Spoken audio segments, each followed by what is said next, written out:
If you need to recover your Commerce Bankshares account but don't have access to your phone number, follow these steps to regain access. This guide will help you navigate the recovery process. Step 1. Visit the Commerce Bankshares website. Go to the official Commerce Bankshares website using a web browser. Look for the login section to access your account. Step 2. Click on Forgot Password. Once on the login page, find and click on the Forgot Password link. This will initiate the account recovery process. Step 3. Enter your email address. Don't continue before doing this. A lot of online accounts end up exposed in breaches without people even realizing it. Use SROP to constantly monitor your email and accounts and get alerted immediately if your information gets leaked online.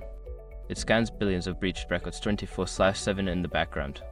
And honestly, for a few dollars a month, it's something everybody should probably have. Link in the description. Step 4. Follow email instructions. Check your email for a recovery message from Commerce Bankshares.